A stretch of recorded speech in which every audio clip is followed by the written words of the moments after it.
Boa noite, gente. Tudo bem? Como vocês estão? Tá tudo bem?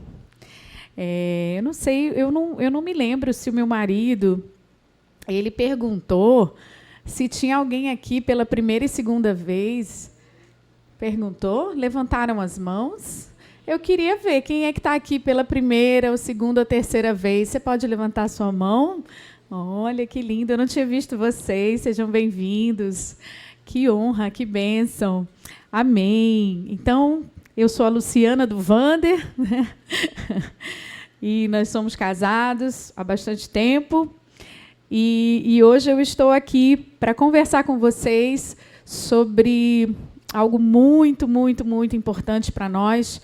E o nosso querido pastor começou uma série, né, no domingo passado, sobre lágrimas e alegrias. E hoje a gente vai estar falando da segunda parte. Quem esteve aqui no domingo passado?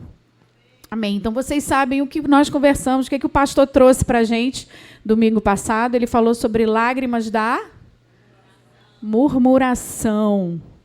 Nós aprendemos aqui que a murmuração nos afasta de Deus, né? Que nós devemos ficar longe da murmuração. Mas hoje a gente vai falar sobre outras lágrimas, tá? Mas eu queria falar aqui um texto base, né, dessa série, que está lá em Salmos 56:8, que fala assim: contaste os meus passos quando sofri perseguições. Recolheste as minhas lágrimas no teu odre. Não estão elas escritas no teu livro? Gente, eu confesso que quando eu leio esse salmo, se a gente for pegar assim ao pé da letra, eu fiquei assim imaginando, eu meditando, eu fiquei assim imaginando Deus pegando a minha lágrima. Olha que loucura. Ele pegar cada lágrima minha e colocar num vidro, num odre, né, que é um recipiente de couro. E ele pegar, e eu pensei, meu Deus, eu sou uma mulher que choro tanto.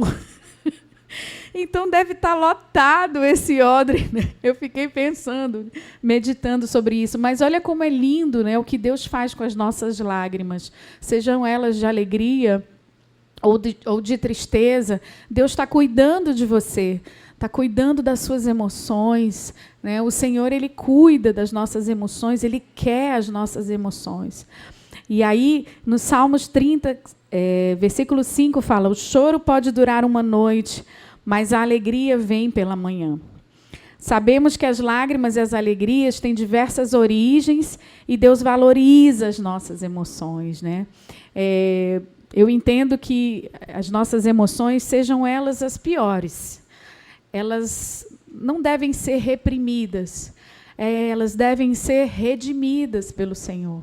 Então, eu aprendi que nós devemos colocar todas as nossas emoções diante do Senhor e que Ele não desperdiça absolutamente nada, até as piores, como a raiva, né? De repente, você tem uma raiva, a ira, aquela emoção dolorosa, e quando você coloca aos pés do Senhor, Ele traz a redenção sobre aquilo, né? Então, as lágrimas nos tornam dependentes de Deus e as alegrias nos lembram da sua bondade e fidelidade.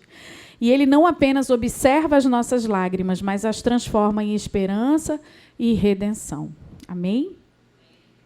E aí hoje nós vamos conversar sobre outra prática muito comum que impede a alegria do Senhor em nossas vidas. Na semana passada, nós vimos sobre a murmuração, algo tão sutil que nos acompanha. A gente, durante a nossa vida, ali, no nosso dia a dia, né? Vamos falar sobre o nosso dia a dia.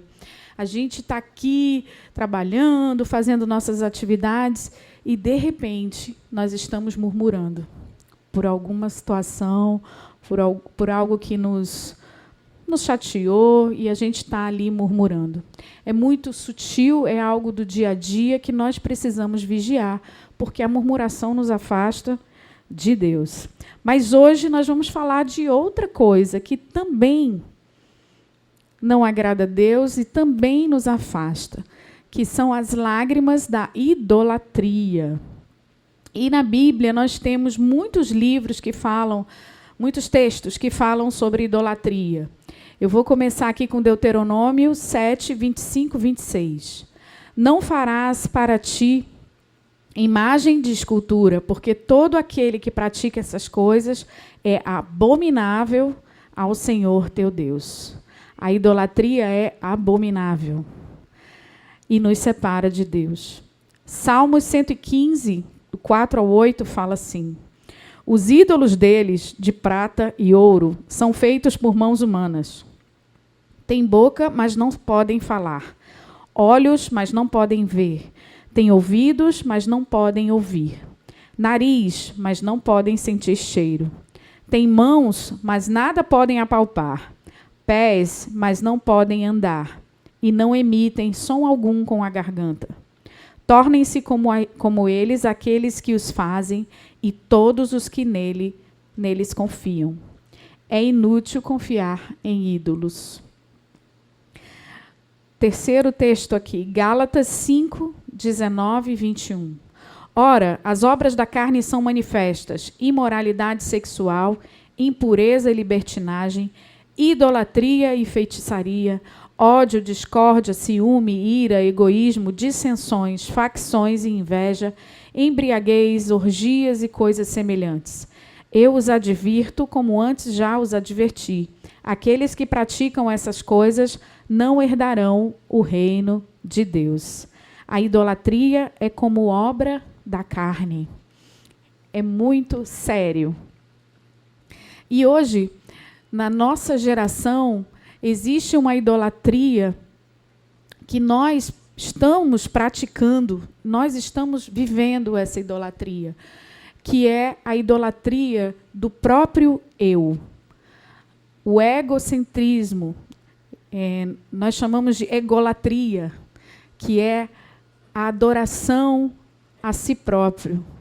O que mais importa hoje sou eu. Então, hoje, a gente não fala mais sobre uma estátua ou imagens, esculturas. Talvez, se eu tivesse aqui um lugar com um pano, aqui uma estátua, se eu abrisse aqui, quem seria que estaria aqui? Talvez eu ou você. Porque hoje, a nossa geração, a geração que nós vivemos hoje, ela está preocupada com ela mesma. O ídolo da nossa geração somos nós mesmos. Uma geração narcisista, onde tudo é sobre mim. Eu não sei se vocês estão me entendendo, mas existem frases que todos os dias a gente escuta, do tipo, você é a sua melhor versão. Quem já ouviu isso? Nossa, muitas postagens, né, nas redes sociais. Seja a sua melhor versão. Nós temos que ser a versão de Jesus, amém? Não a nossa própria. Nossa própria é horrível. Nós temos que ser a versão de Jesus. Você é o que você sente. Ou seja, hoje eu estou sentindo raiva. Então eu vou lá e mato uma pessoa. Eu agrido uma pessoa. Não, mas você é o meu sentimento hoje. Amanhã eu não quero mais ser mulher, eu quero ser homem. Então eu vou virar um homem. Não, hoje eu me sinto como um cavalo. Teve uma reportagem de uma mulher que queria ser cavalo. E ela vive como um cavalo. Então é sobre mim, é sobre o que eu penso, sobre o que eu acho, sobre o que eu quero. Não existe sobre o que Deus quer. Existe o que tem a ver comigo, o meu eu. Se ame mais, siga o seu coração. Foca em você. Ou seja, o resto que se dane. O importante sou eu. Só que tem um outro lado também. É um lado que é bem perigoso, que é o que os outros vão pensar de mim. Né? Então, é tudo sobre mim. Existe uma idolatria sobre quem eu sou. E isso caracteriza-se por colocar o próprio conforto, desejos e opiniões acima da vontade de Deus. Nós buscamos reconhecimento e satisfação pessoal em vez de glorificar a Deus. E vai muito mais além. Alguns sinais de idolatria que apontam aqui que são o orgulho, a vaidade, a rejeição à correção. Então, são características de uma pessoa que idolatra o seu próprio eu. Alguém que idolatra o próprio eu é capaz de manipular o evangelho para justificar ações egoístas. Olha que loucura, que ponto nós chegamos. A gente vai para o evangelho, vai para a palavra de Deus e apenas aquele versículo que respalda o que eu sinto e o que eu quero é o que prevalece. Eu tenho muito cuidado com essa fala de Deus falou comigo, Deus falou isso comigo, Deus falou ao meu coração. Porque muitas vezes é o meu coração que quer.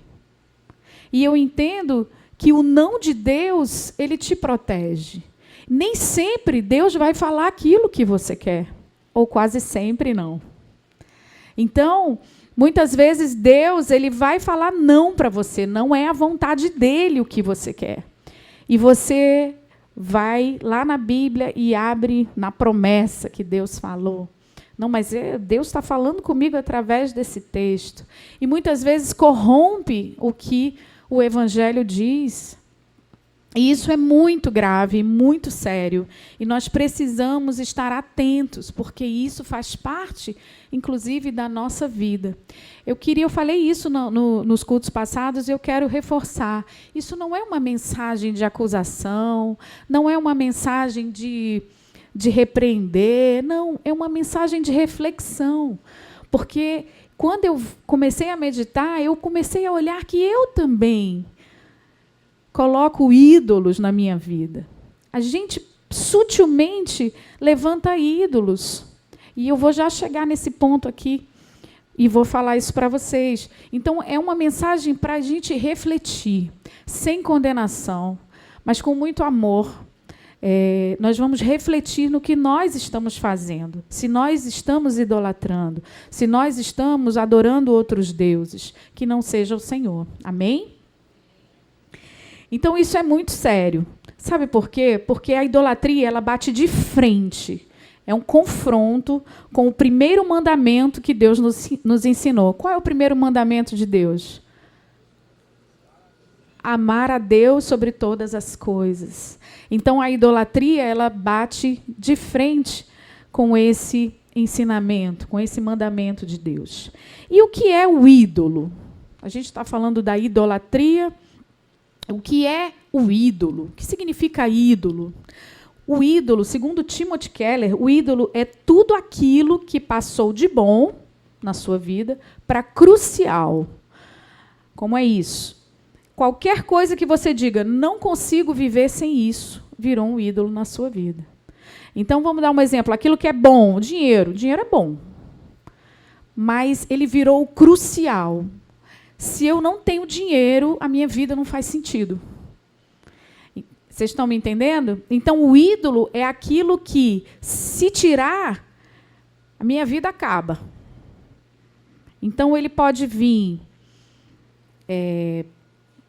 Ele agora não é mais... Ele não se resume mais a uma estátua, uma imagem, né, uma escultura, um pedaço de madeira. Agora, ele vem como uma pessoa. Ele vem como uma mídia social. Ele vem como dinheiro. Vocês estão me entendendo? Então, agora, o ídolo não é mais aquele objeto que a gente adorava ali. Mas ele vem como de outra forma. E aí vimos que, sutilmente, o próprio povo de Deus, nós cristãos, estamos entrando, muitas vezes, num processo de idolatria. Então, agora eu quero falar para você que é cristão. Até agora eu falei para todo mundo, mas agora eu vou falar para você que é cristão. Nós, o povo de Deus, precisamos estar atentos. E lá em 2 Crônicas, capítulo 7, aparece bem esse processo. E eu vou ler aqui e vou falar um pouco sobre o capítulo, mas depois vocês podem se aprofundar mais em casa. E aí, o capítulo fala sobre o templo de Salomão, que foi construído, aquele grande templo, que foi construído com muito, muito pomposo, né? E Deus, ele escolheu aquele templo para ser adorado, sacrifícios, o povo levava sacrifícios. Então, vamos ler que fica melhor. Quando Salomão acabou de construir o templo do Senhor e o palácio real, executando bem tudo o que pretendia realizar no templo do Senhor e em seu próprio palácio, o Senhor lhe apareceu de noite e disse. Então, o Senhor apareceu para Salomão pela segunda vez, depois de tudo construído, e falou assim: Salomão, eu ouvi sua oração e escolhi este lugar para mim como um templo para sacrifícios. E aí, ele fala assim: se o meu povo, que se chama pelo meu nome, se humilhar e orar, buscar a minha face e se afastar dos seus maus caminhos, dos céus eu o ouvirei, perdoarei o seu pecado e curarei a sua terra. De hoje em diante, os meus olhos estarão abertos e os meus ouvidos atentos às orações feitas neste lugar. Então, Deus estava falando que esse lugar tinha sido escolhido para todo o povo que viesse me adorar, prestar culto, né, sacrifícios, e eu estaria aqui abençoando, eu vou estar abençoando o povo, mas, no versículo 19, ele fala: mas, se vocês se afastarem de mim e abandonarem os decretos e os mandamentos que lhes dei e prestarem culto a outros deuses e adorá-los, desarraigarei Israel da minha terra, que lhes dei, e lançarei para longe da minha presença este templo que consagrei ao meu nome. Farei que ele se torne objeto de zombaria entre todos os povos. E todos os que passarem por este templo, agora imponente, ficarão espantados e perguntarão: por que o Senhor fez uma coisa dessas a esta terra e a este templo? E aí Deus responde. Capítulo 7, versículo 22.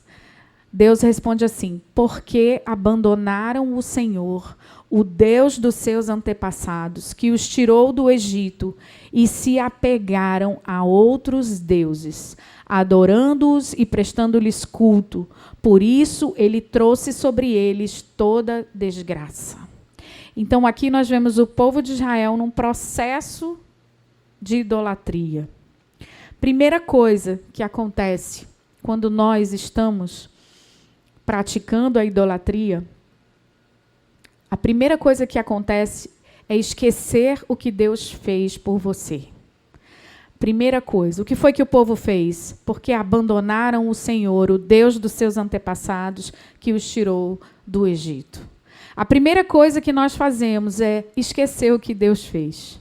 Você quer ver uma coisa? Você começa a caminhada com Deus, e aí você vem para os cultos, presta culto, e você vem todo domingo e começa a servir, e Deus vai te abençoando, e as coisas, sabe, a sua vida vai sendo transformada, vai mudando tudo ao seu redor, e Deus vai te ajudando ali, cuidando de ti, e aí você arruma um emprego, Deus te dá o emprego dos teus sonhos, e aí tu começa a ganhar muito, e começa a prosperar, e ganhar bem, e tal, e tal, e tal, e aí você começa a não vir mais para o culto.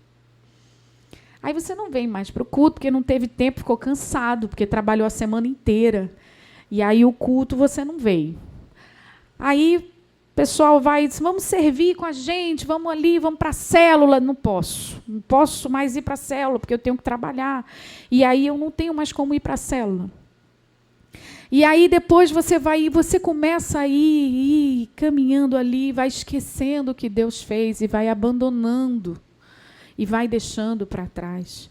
Entendam, eu não estou dizendo para vocês largarem o emprego, pelo amor de Deus, tá? Eu estou falando de um equilíbrio, Deus nos chama a um equilíbrio. E estou falando da gente ter cuidado em que a gente está focando, né? Estamos tirando os olhos daquele que é o único e suficiente para nós. E aí, Deus fala: esqueceram o que Deus fez por vocês. A primeira coisa que a idolatria faz é dar uma amnésia na gente. A gente para de lembrar que Deus fez e o que Ele continua fazendo. A segunda coisa que a idolatria, que o povo de Deus fez, foi se apegaram a outros deuses. O apego. Vocês sabem o que é apego? Apego significa se apoiar, se agarrar.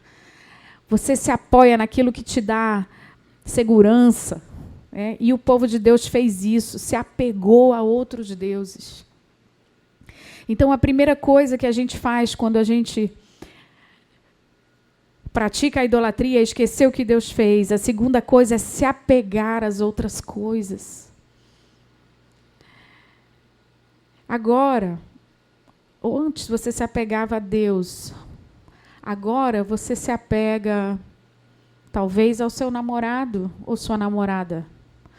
Você arranjou um namorado e ele é tão bom para você, e você larga tudo para ficar com ele. Você se apega, não, porque ele me ama tanto. Então você vai lá e vira as costas para Deus. Não só o namorado, mas também pode ser a minha carreira. Hoje eu sou um cara bem-sucedido, uma mulher bem-sucedida, e é isso que me dá segurança. É nisso que eu me apego. É na minha profissão, no meu trabalho. Pode ser isso também. E podem ser muitas outras coisas. Eu creio que o Espírito Santo vai falando com cada um de nós sobre tudo isso. A terceira coisa que o povo de Deus fez no processo de idolatria foi a adoração. Porque abandonaram o Senhor, o Deus dos seus antepassados, que os tirou do Egito, e se apegaram a outros deuses, adorando-os. Agora, o povo começa a adorar. E o que é adorar? O que é adoração? É dar a glória devida. Então, agora, a minha adoração não é mais para Deus. É para esse ídolo, que eu não sei qual é o seu. E aí você começa a dar glórias a esse ídolo. Então, a glória de Deus sai, e agora a glória vem para o ídolo. E como essa glória, como essa adoração, Luciana, é aquilo que tudo que acontece de bom na sua vida tem a ver com aquele ídolo. Então, você esqueceu o que Deus fez, você se apegou aos outros deuses, aos ídolos, se apegou, agora você está adorando, ou seja, a glória é para o seu trabalho, a glória é para o seu namorado, Tudo de bom que acontece agora não tem mais nada a ver com Deus. Não tem mais nada a ver com Deus. Eu estou tão feliz porque eu tenho você, oh meu amor, Você é demais. Nossa, eu estou tão feliz porque esse mês eu bati minhas metas e uau, demais, porque eu sou muito bom no trabalho, eu me garanto. Então, a adoração agora não é mais para Deus. A glória não é mais do Senhor. O motivo da sua vida é aquilo. E aí você adora, dá glórias. E a quarta coisa que o povo de Deus fez foi prestar-lhes culto. E o que é prestar culto? Cultuar é oferecer sacrifícios. E olha, eu vou te falar, os ídolos, eles querem sacrifício da gente, viu? Mas não é pouco, não. É muito. Quer um exemplo? Mamon. Mamon, ele quer o seu tempo, ele quer hora extra, ele quer que você abandone sua família, abandone seu Deus, ele quer você por inteiro, trabalhando, bora, vamos, mais dinheiro, você pode, você consegue. Mamon faz isso com a gente.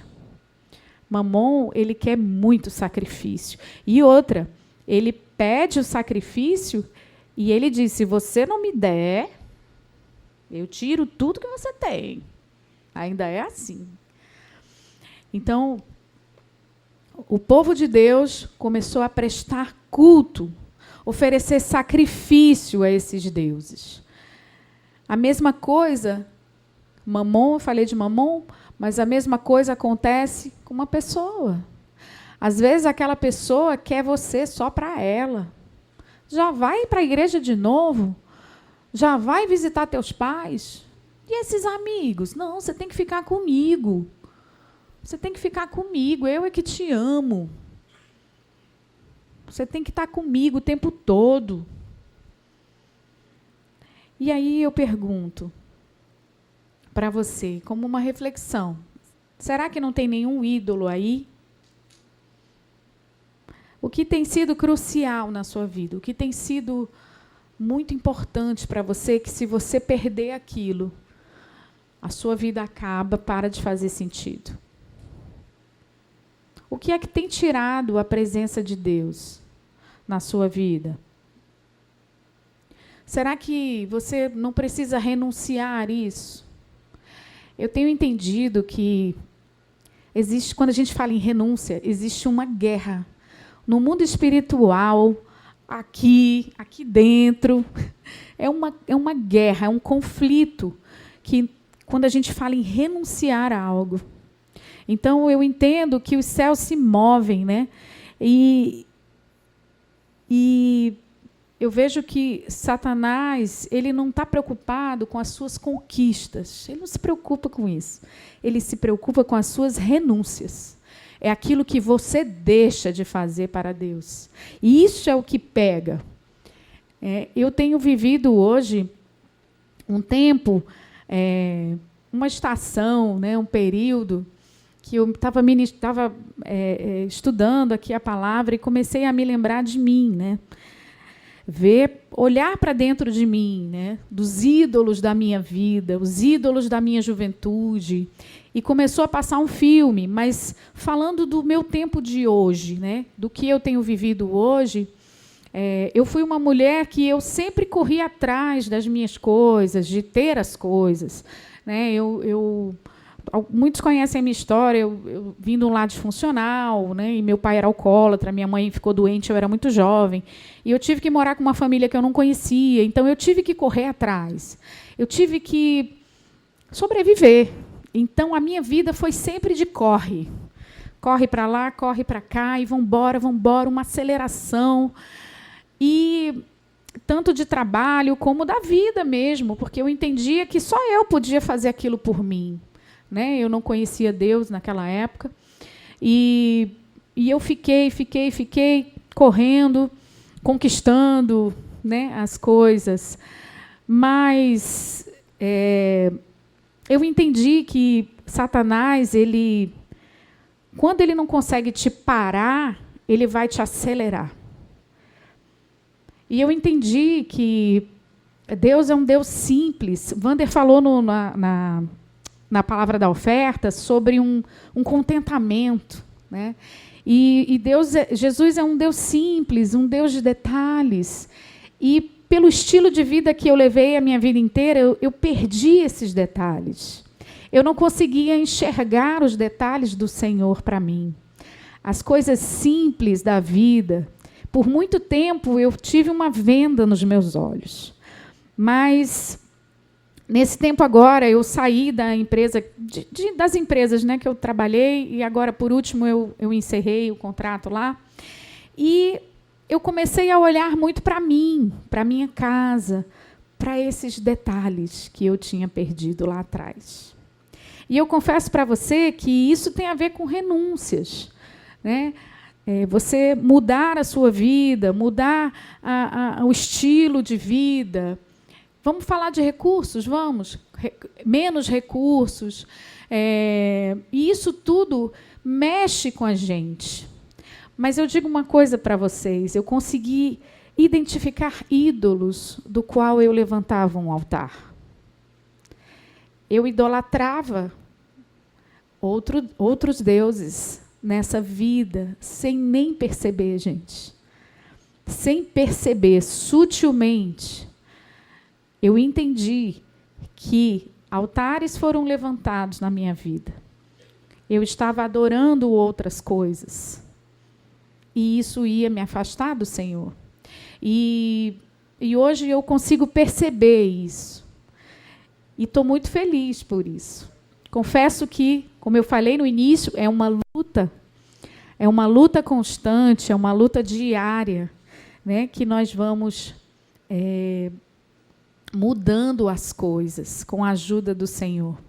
Mas é com uma palavra como essa, simples, que abrem os nossos olhos. E eu creio que o Espírito Santo está fazendo isso agora, com cada um de nós, porque é muito sutil o que o inimigo faz com a gente. Amém?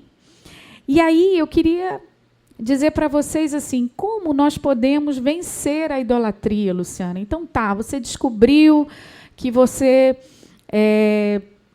adora outros ídolos, coisas na sua vida que tiram a presença de Deus, que querem tirar a presença de Deus. E o que eu faço? Agora eu entendi. E agora o que eu faço?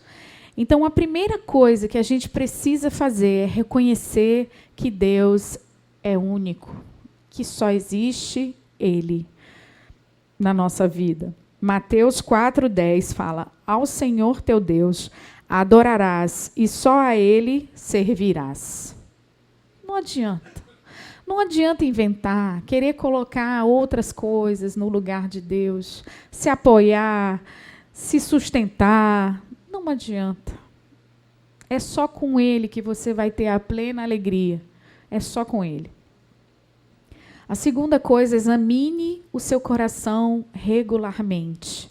Salmos 139, 23, 24, que fala assim: ao Senhor, vê se há em mim algum caminho mau, né? Fala, sonda meu coração. Está aqui? Deixa eu ler completo. Sonda-me, ó Deus, e conhece o meu coração. Prova-me e conhece as minhas inquietações. Vê se em minha conduta algo te ofende e dirige-me pelo caminho eterno. Oh, esse nosso coração é enganoso. Ele engana a gente de um jeito que eu vou falar. Então, se você se apega ao seu coração e o que ele diz, cuidado. Cuidado com o coração, porque ele é enganoso. Mas Deus, ele faz ali ele faz uma cirurgia, né? Ele faz com bisturi, ele vai ajeitando, mexendo. Mas examine o seu coração regularmente. Terceira coisa, priorize o relacionamento com Deus. É uma prioridade. Parece até clichê, né? Parece clichê. A gente fala, não, você precisa ter relacionamento com Deus. Não, você... Mas não tem como, gente. Não tem como. A gente aconselhando, né, os nossos discípulos. E aí, quando a gente senta, que começa, fala, porque é isso. Aí a gente para e diz assim, como é que está teu tempo com Deus? Tá legal? Sabe que a nossa vida corrida, essa loucura da produtividade, do fazer, não tem como. Tira. Você precisa priorizar, porque tira o momento. Eu estava estudando a palavra, aí eu disse, gente, olha, eu vou me trancar aqui no quarto e vocês não batam na porta, resolvam aí as coisas, tem tudo aí, tem comida, eu vou entrar aqui no quarto, preciso ficar quieta. Aí daqui a pouco, mãe, abriu a porta, não sei o quê. Quando eu vejo, tranquei a porta. Até o gato ficou arranhando a porta para entrar. Tudo vai tirar, tudo vai te distrair, tudo vai querer tirar desse tempo precioso com Deus. Tudo. Até o gato queria que eu saísse do quarto e abrisse a porta. Então, tudo vai querer, muitas coisas vão querer te atrapalhar, te distrair, para que você não priorize esse tempo, para que você não invista esse tempo com o Senhor, né? Que é justamente o ponto 4. Invista tempo em oração e meditação na palavra. A idolatria nos tira da presença de Deus. Claro que tira. Nós estamos indo totalmente na contramão do que Deus nos diz. É abominável. Nós estamos indo para longe de Deus. Totalmente. Então, eu acho, às vezes pode parecer clichê quando a gente fala, gente, tem que ter o tempo sozinho com Deus, tem que meditar na palavra, Mas isso é o óbvio. Mas o óbvio a gente precisa estar sempre falando e sempre lembrando. Não sei quanto tempo você tem de caminhada cristã, talvez você esteja começando agora. Mas é algo muito importante para a nossa vida. Esse tempo, priorizar esse tempo e investir tempo de oração e meditação na palavra. Salmos 16:11 fala assim, Salmos 16:11 fala: Tu me farás conhecer a vereda da vida, a alegria plena da tua presença, eterno prazer à tua direita. Cuidado para não trocar a verdadeira alegria pela idolatria. Isso é trágico. Muito cuidado. O mal do nosso século é o prazer momentâneo, né? Nós queremos sempre ter um prazer momentâneo. Muitas vezes nós estamos trocando a nossa santidade, a nossa eternidade, a nossa salvação por um prazer momentâneo. Isso tem acontecido hoje na nossa geração. E isso é muito perigoso, muito perigoso. Mateus 6:21 fala: Pois onde estiver o vosso tesouro, ali estará também o vosso coração. Renuncie qualquer coisa que esteja ocupando o lugar de Deus na sua vida. Nós vamos cantar uma canção agora.